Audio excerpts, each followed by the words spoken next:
दोस्तों, स्वागत है आप सबका फिर से। आप मेरे चैनल को सब्सक्राइब करें, लाइक करें और शेयर करें, जिससे हम देश दुनिया के मुद्दों को सत्य और तर्क के प्रकाश में देखते रहें। आइए आज बात करते हैं रूस के राष्ट्रपति व्लादिमीर पुतिन की, जो कि इस वक्त यूक्रेन के साथ युद्ध में है। यूरोप के और अमेरिका के मीडिया ने पुतिन को एक विलेन बना दिया है और कहते हुए कि एक महाशक्तिशाली देश किस तरह से एक छोटे से देश को नष्ट कर देना चाहता है, परंतु सच्चाई ये नहीं है। रूस ने यूक्रेन को काफ़ी फायदे दिए हैं। रूस ऊर्जा और गैस के क्षेत्र में एक बहुत बड़ी हस्ती है, जो कि यूक्रेन ही नहीं पूरे यूरोप को गैस और ऊर्जा प्रदान करता है, ऊर्जा सेल करता है, ऊर्जा देता है, और जिससे कि सारा यूरोप और इंग्लैंड अपनी सर्दियों में अपने घरों को गर्म करते हैं और दूसरे काम करते हैं। रूस यूक्रेन में पाइपलाइन डाल के और वहां से यूरोप में गैस दिया करता था, और इसके लिए यूक्रेन को एक बहुत बड़ी राशि, सैकड़ों मिलियन डॉलर की ट्रांजिट फी के रूप में मिलती थी।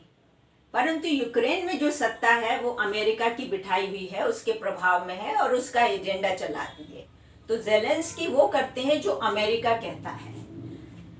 अमेरिका ने यूक्रेन को उकसाया तो यूक्रेन ने अपने धरती पर मिलिट्री बेस बना दिया कि दूसरे लोग आकर के अपनी मिलिट्री यहाँ रख सकते हैं और अभ्यास कर सकते हैं। इसके साथ ही यूक्रेन ने नाटो की सदस्यता भी लेने की घोषणा की।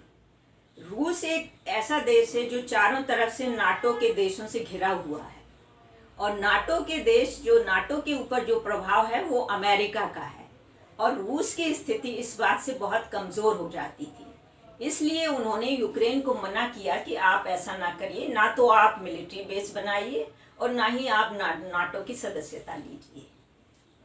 लेकिन ज़ेलेंस्की तो अमेरिका का एजेंडा चलाने वाले थे, इसलिए उन्होंने रूस की इस बात से इनकार कर दिया और युद्ध में कूद पड़े।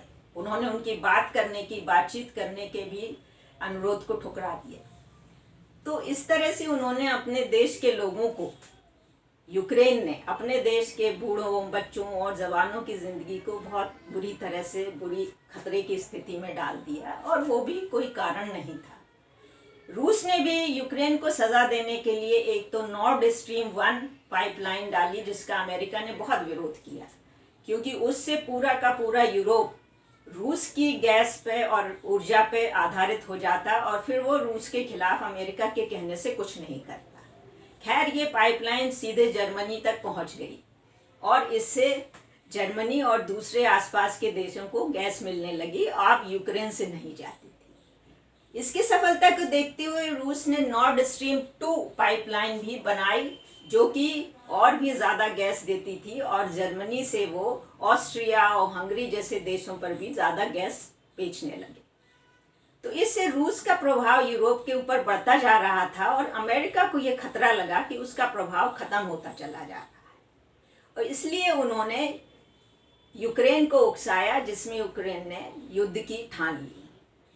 तो आज भी बातचीत का रास्ता खुला हुआ है, और रूस की और व्लादिमीर पुतिन की सिर्फ यही कोशिश है कि यूक्रेन गैस लेता रहे, उसको सस्ती गैस देंगे, उसके थ्रू और भी आसपास के देशों में देंगे, जिसकी ट्रांजिट फी भी देंगे, और उसके बाद लेकिन वो इस तरह की कोई मिलिट्री और लड़ाई के काम काजों में से दूर रहे।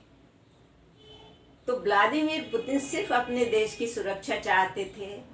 अपनी गैस के वो एक बहुत बड़ी हस्ती हैं, बहुत ज़्यादा गैस और ऊर्जा का उत्पादन करते हैं, जिसके पैसे से वो अपने देश को समृद्ध बनाना चाहते थे, और उन्हें जिस तरह से विलन बनाया गया वो बिल्कुल गलत है।